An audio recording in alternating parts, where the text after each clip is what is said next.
कई दिन से 2-3 दिन से वो प्रसंग चल रहा था कि कर्म, भक्ति और ज्ञान, तो ये 3 भगवान विष्णु के पाद हैं, जो शील, समाधि और प्रज्ञा।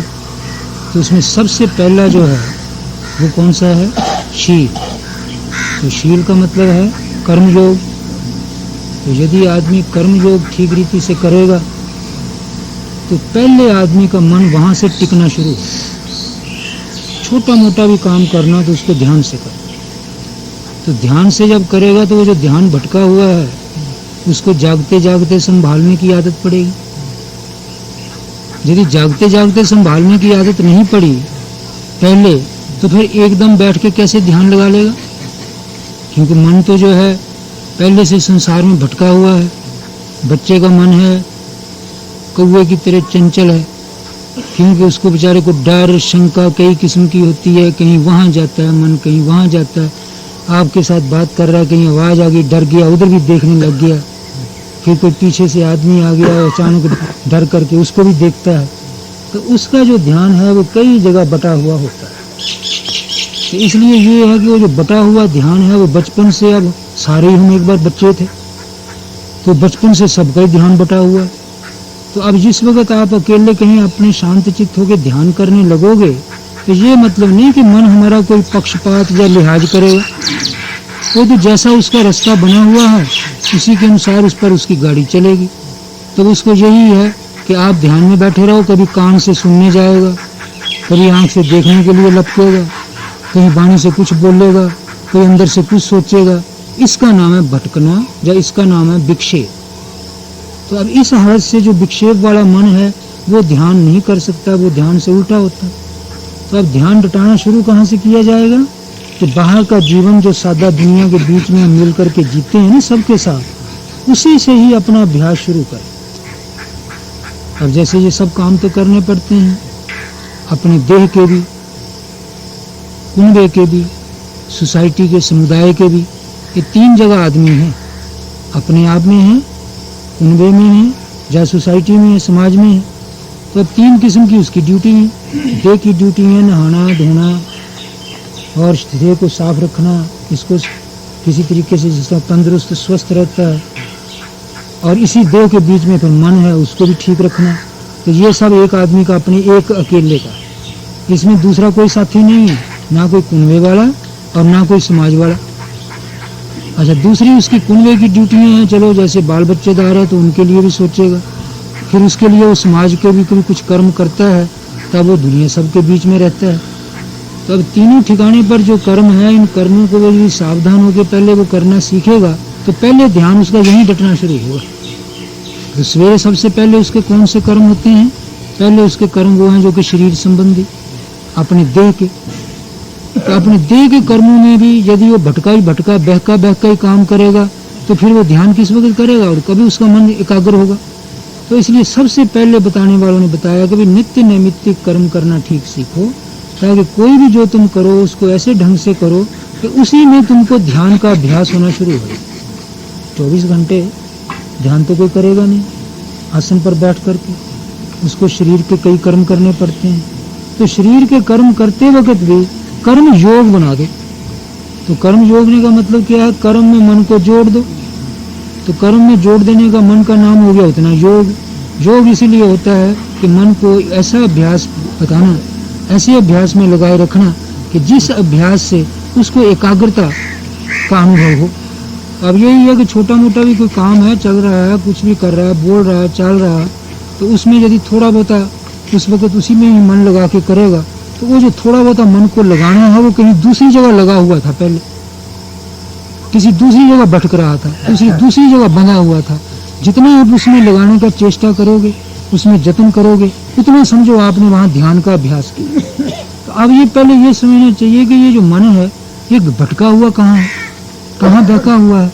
तो ये बहका हुआ वहीं एक दिन पहले चली थी कि तृष्णा के रास्ते जितना विषयों का उसका आसक्ति तृष्णा ज़्यादा बनी हुई है, बस मन उसी की ही तस्वीरें, उसी के ही चित्र खींचता रहता है या उसी के ही बारे में कर्तव्य सोचता रहता है। किसी से प्रेम का, किसी से बैर का, कहीं संशयों से, कहीं मान का, सारे यही मन को खींचे रखते हैं। अच्छा, फिर उसी के अनुसार दूसरों में उलझा हुआ है।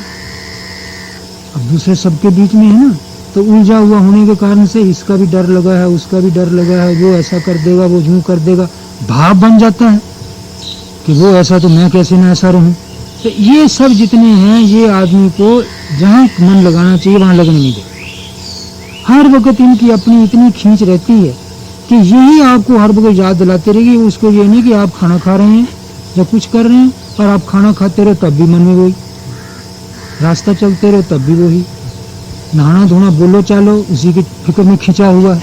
तो इसलिए उस सबसे खींच से हटाने के लिए सबसे पहले ये कर्म योग कि भाई कम से कम अब तुम 24 घंटे में 1 घंटा मान लो ध्यान में तुम बैठोगे, 23 घंटे तो गल का अभ्यास करने, और 1 घंटा में तुम कैसे ध्यान कर लोगे पूरा।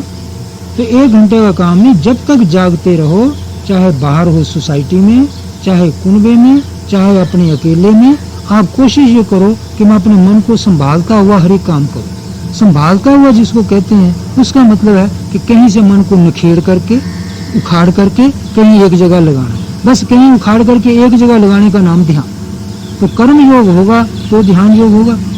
अच्छा, अब ये है कि वो लगाने नहीं वो देते, क्योंकि राग द्वेष बलवान हो रहे हैं, प्रीति भी ज्यादा है सुख में, और जो प्रीति सुख को बिगाड़ने वाला उसमें द्वेष भी ज्यादा है, और प्रीति और द्वेष के फल है काम और क्रोध। तो अब जब तक इससे मन हर वक्त तना रहता है, उस वक्त वो हमारा भाव ही नहीं बनने देगा कि हम अपना मन जोड़ करके कोई कर्म कर रहे। तो पहले सबसे ये है कि थोड़ा मन को शोधने के लिए, शुद्ध करने के लिए कोई ऐसी चीज चाहिए कि जिसमें राग द्वेष की मात्रा कम हो। तो ये पुराने लोगों ने इसके लिए मैत्री अभ्यास बताया, ये अब नई चीज है। ये तो खाली जितना पहले कहा, ये तो पहले कई दिन से थोड़ा थोड़ा इसके बारे में बोल ही रहे, किंतु अब ये चीज है कि किस तरीके से वो जो मन भाव से रंगा हुआ है कि वो झुकता ही नहीं। कर्म योग में भी हम लगाते तो हैं पर वो लगता ही नहीं, तो कौन नहीं लगने देता। बस यही नजायज प्रीति और नजायज द्वेष, और ये द्वेष और राग से कुछ थोड़ा बचने के लिए एक मैत्री इत्यादि का अभ्यास। तो अभ्यास इतना नहीं जितना कि इसको कहते मैत्री भावना। तो भाई तुम दूसरे के सुख में थोड़ा सुखी होने का अभ्यास करो। यही नहीं कि अपने या अपनों का ही सुख बड़ा समझो, किसी का भी सुख हो उसी के सुख में अपने मन में सुखी हो। तो इसका नाम मैत्री है। पर इसका नाम मैत्री है, इसकी भावना करना जो है ये, या इसका अभ्यास करना, इसके लिए थोड़ा सा कुछ ज्यादा करना पड़ता है। कैसे? जैसे कि कोई ध्यान करता है, भजन करता है, 1 घंटा बैठता है, या रात को 2 घंटे बैठता है। ये बैठ कर किस तरह से होगा कि आदमी बैठता है, जब बैठता है तो उठते ही उसको अपने बवाल सिर पर सवार होते हैं, और बैर भावनाएं, जो बैरी लोग हैं, बुरा करने वाले हैं, उसका दुख देने वाले हैं, वो उसके मन में बहने लग जाते हैं। तो ऐसी हालत में वो क्या करेगा कि थोड़ा सा अपने बच्चों का सुख, या अपने शरीर का सुख, या और मित्र प्यारे का सुख, थोड़ा उसको याद करेगा पहले। कि जैसे हम दोनों भाई या मित्र बाजार में गए थे, एक दुकान पर बैठ के हमने खाया, एक दूसरे को खाता देख के हमको बड़ी खुशी हुई। या एक दूसरे को, हमारे घर में कोई मेहमान आया था, वो हमारा बड़ा प्रिय मेहमान था, उसको हमने खिलाया पिलाया, उसकी सेवा पूजा की, उसके खुशी होने पर हमको बड़ा आनंद आया। तो ये जो किसी के सुख में अपना मन आनंद मान गया, उसको आनंद आ गया, इसका नाम मैत्री। तो मैत्री किसे कहते हैं कि मित्र का भाव। मित्र किसे कहते हैं जो एक की भलाई में दूसरा भी भला चाहे, तो ये होता है मित्र भाव। तो अब वो है कि उस अगले को सुख दे करके, या अगले का सुख देख करके आप भी सुखी हो जाना, तो इसी को कहते हैं मित्र का भाव या मैत्री। तो मित्र के भाव से वो दुष्टता का भाव हटेगा। और दुष्टता का भाव क्यों बना है कि अपने में घिरे हुए होने से। अपने में घिरे हुए का नाम राग है। तो अपने में घिरे हुए का मतलब क्या है कि सुख के लिए, कि मेरे को जिससे सुख मिलता है बस वही दिमाग में घूमती रहती है फोटो, और जिससे मुझे दुख मिलता है उनसे भी बैर होता है। तो ये राग द्वेष कहा जाता है। तो ये राग द्वेष वाला मन जो है, ये मैत्री इत्यादि भावना के बिना शुद्ध नहीं होता। तो जो बताने वाले आचार्य लोग हैं वो बता गए हैं कि ध्यान तब बनेगा चाहे कर्म में जोड़ने का अभ्यास करो, चाहे अकेले बैठने का, जबकि मैत्री इत्यादि से मन थोड़ा शुद्ध हो। तो अब मैत्री कैसे शुद्ध करनी, मैत्री का कैसे अभ्यास करना, मैत्री का कैसे भाव बढ़ाना, तो वो ऐसे ही बनेगा कि थोड़ा पहले मैत्री भाव को अपने मन में टटोलना, पहचानना। तो मैत्री भाव कहाँ होता है? मैत्री भाव वहाँ होता है कि जहाँ कोई अपने इष्ट मित्र प्यारे को कहीं सुख दिया और सुख दे के अपना मन उसी के सुख को देख के खुशी हुआ। इसका मतलब दूसरे के सुख में सुखी हुआ नहीं, पर जो दूसरा था भी वो कौन था? वो हमारा इष्ट मित्र प्यारा लड़का चाहे कोई था, उसके सुख में तो सुखी है, पर दूसरों के सुख में सुखी नहीं। दूसरों के सुख को देख के जलता है, खराब करना चाहता है। दूसरे के सुख को देख के जलता है, इसका नाम ईर्ष्या है। और दूसरे के सुख को देख करके उसको बिगाड़ना चाहता है, इसका नाम मत्सर है। तो ईर्ष्या और मत्सर की आग में वो जल रहा, पर अपने के लिए तो बड़ा आनंद होता है। तो अब यही अभ्यास है कि जैसा भाई अपने में किसी को सुख देने में अपने मन में खुशी हुई ना, ये खुशी तो मन में पहचान लो, इस खुशी को मन में बसाए रखो और आदमी बदलते जाओ। कभी किसी की याद करो, कभी किसी की याद करो, कभी किसी की याद करो। तो यहाँ तक कि दुनिया में, गांव से बाहर भी, जहाँ तक आप जानते हैं, जहाँ तक आपका दायरा है, आप हजारों आदमियों को जानते हैं। किसी आदमी की भी मन में याद करें, पर वो खुशी आपके मन में टिकी रहे, आनंद बना रहे, तो उसका नाम मैत्री अभ्यास हो। जैसे कि अब बच्चे का सुख याद करते मन खिल गया ना, तो इसी तरह मान लो कि मोहल्ले वाला पड़ोसी है, उसको भी याद किया, हाँ भाई वो सुखी है, तो उसका सुख याद करके भी मन खिला ही रहे, उसका सुख याद करके मुरझाए नहीं। यदि उसका मन सुख याद करके मुरझा गया और दुखी हो गया, मैला हो गया, रंज मानने लग गया, तो मैत्री नहीं रही, वो द्वेष आ गया। तो होना ये चाहिए कि अपने मन को छोटे छोटे दायरे में बंधे हुए को अब भगवान के बड़े दायरे में पहुंचाना है ना, तो छोटे दायरे से निकलना पड़ेगा। छोटा दायरा यही है अपने देह का और अपने कुल का या अपने मित्र प्यारों का। तो इससे निकलने के लिए क्या है कि भाई जहाँ मित्र प्यारे नहीं है उस दायरे में भी पहुंचो, तो वो दायरा भगवान का कहा। तो क्या हुआ फिर कि हाँ भाई देखो मेरा बच्चा खेल रहा था खा पी करके, उसकी चेष्टाएं, उसकी हरकतें देख के मन खिल रहा था। तो उस खिले हुए मन को पहचान लो कि इसका नाम खुशी होता है, इसका नाम सुख है। बस मना ये सुख 2 घंटा तक तुम्हारे मन में बैठा रहे और आदमी बदलते जाए। बच्चा हटा दो, बच्चे की याद भूल जाओ, मित्र की ले आओ, पड़ोसी की लाओ, एक एक की याद लाते लाते ये महसूस होता रहे कि ना भाई वो सुख का खिला हुआ भाव मेरे मन में यूं मौजूद है। पर कहाँ बिगड़ना चाहेगा वो कि जहाँ पर आपको कोई दुख देने वाला, आपका बुरा चाहने वाला, जिससे आपको शंका है, जैसे उसकी याद आएगी बस वो खुशी नहीं रहेगी। तो समझना इसका नाम द्वेष। ये मेरे मन में उसके कि मैं इसका सुख नहीं चाह सकता, क्यों कि ये आदमी जो है मेरे को बुरा करने वाला है, मेरा दुख चाहने वाला है, इसके सुख में मैं खुशी क्यों हूँ? पर ये आपका हीन तुच्छ भाव है। क्यों कि इससे आपका भाव मैला हो जाने से ये बात नहीं है कि उसका सुख बिगड़ जाएगा, वो तो अपने कारण से ही है। खाए पिए का सुख है, चाहे बाल बच्चों में उसको बैठने का सुख है, थोड़े लाभ का सुख है, धन माया उसके पास है, उसका सुख है। कोई भी जो उसका सुख है वो तो अपने कारण है। आपने उसके सुख को याद करके अपना मन मैला कर लिया तो उसका सुख भागेगा कहीं नहीं, उसका बिगड़ेगा नहीं, पर आपका मन मैला होने से आपके अंदर वो द्वेष स्वार हो गया। तो ऐसी हालत में बोल बोल करके अपने मन को जिगावे कि अरे मना उसके सुख याद करने से तू दुखी हो गया, रंज में आ गया, तो तूने अपने मन की भद्दी हालत बनाई, उसका तो क्या बिगाड़। तो जैसे बच्चे के सुख को देख के खिला हुआ था, मित्र प्यारे के सुख को देख के हंस रहा था, और भी अपने भाई बंधु जो सुख देने वाले हैं उनके सुख में ये सुख टिका हुआ था, तो उनके सुख में भी टिका ही रहे। तो तब समझा जाएगा ये मैत्री भावना है। और यदि वो उसमें बिगड़ेगा किसी के, तो बस उसी जगह बिगड़ेगा कि चाहे तो वो आपका प्यारा नहीं है, चाहे आपको दुख देने वाला है। तो उसको संभालते संभालते घंटा 2 घंटे उस सुख को संभाले रखो, आदमी बदलते जाओ। हो सके तो कम से कम जे तक तो पहुंच जाओ, प्रांत तक पहुंच जाओ, या हिंदुस्तान के दूसरे कोने तक पहुंच जाओ कि एक भी ऐसा आदमी नहीं है कि जिसकी मैं याद करूं और ये मेरा सुख मन से उतर जाए। तो यदि दूसरों के सुख में आपका मन सुखी बना रहा ना, तो ये आपने काफी मैत्री भाव कमा लिया। तो ऐसे मैत्री भाव की कमाई करते करते यदि इसको और व्यापक बनावे तो कितना व्यापक बने कि दुनिया में भी एक भी आदमी ऐसा नहीं है कि जिसका सुख को याद करके मैं दुखी हो जाऊं। पर दुनिया में बहुत से आदमी ऐसे हैं कि जिनके सुख में आपकी सम्मति नहीं है। जैसे मान लो हम किसी धर्म के हैं, कोई दूसरे धर्म का है, तो ना भाई हम तो हिंदू धर्म के हैं, हम तो फलाने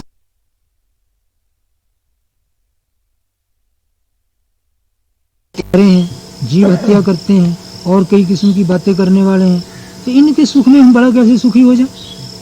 तो देखो मन अंदर भाव ये होगा तो उस हालत में ये मेला पड़ना चाहेगा। परंतु इसका ये मतलब जो है जरूर कि ठीक है उनके धर्म में हमारी सम्मति नहीं है, मारने में, काटने में, दूसरे का बुरा करने में, पर इतना है जहाँ तक सुख का भाव है उसके सुख में हमको दुखी होने की भी क्या जरूरत। तो अपने मन को समझाना पड़ेगा ना कि सुख चाहे किसी कीट पतंग में भी है, चाहे सांप में भी है, किसी के सुख को हम बिगाड़ने के लिए क्यों सोचें। तो इसलिए यही नहीं कि मनुष्य मात्र के सुख में सुखी होने का नाम मैत्री है। चाहे कोई आपको सांप है, बिच्छू है, कोई किसी किस्म का भी है, सुख तो सब में एक ही है।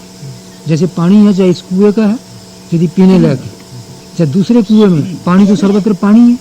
तो आप यदि कहेंगे ना जी मेरा पानी तो ठीक है, दूसरे के पानी से मैं द्वेष करता हूँ, तो आप समझो पानी से द्वेष किया तो आपका पानी से भी हो गया। तो इसी तरह सुख रूपी जो जल है, जिस वक्त किसी के हृदय में छाता है तो आनंद आता है, उसमें बुद्धि भी जागती है और सब प्रकार से मालूम होता है हाँ जीना बढ़िया है। पर जिस वक्त ये सुख नहीं होता तो आदमी को जीवन की इच्छा भी नहीं होती। तो अब ये सुख जैसे मेरे को प्यारा लगता है ऐसे दूसरों को भी लगता है।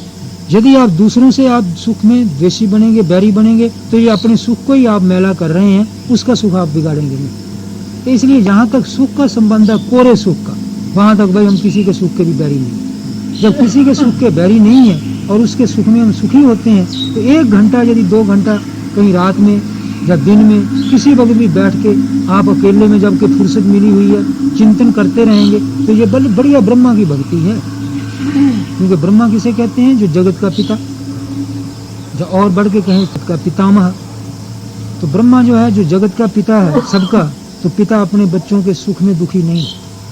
तो वो कोई भी जीव है, कीट पतंग से लेकर के मनुष्य तक, और छोटे एक हीन मनुष्य से लेकर के बड़े ऊंचे मनुष्य तक, वो सबके सुख में सुखी है कि चलो मेरे तो सारे बच्चे हैं क्योंकि मैंने सारे रचे हुए हैं। तो ब्रह्मा जैसे सबके सुख में सुखी होता है, ऐसे भाव आपके अंदर वो आ कि किसी का भी सुख हो उसके सुख में हम पहले तो दुखी नहीं है, फिर दुखी नहीं है किंतु दूसरे के सुख में सुखी भी।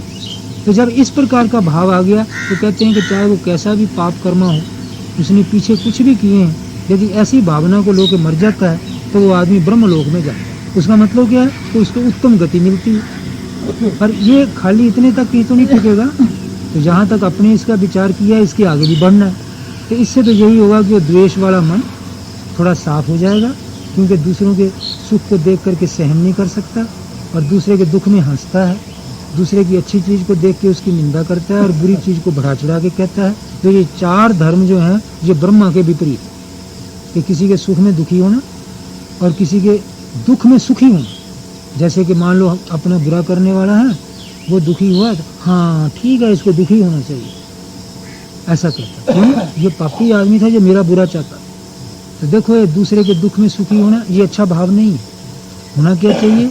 जैसे दूसरे के सुख में सुखी, ऐसे दूसरे के दुख में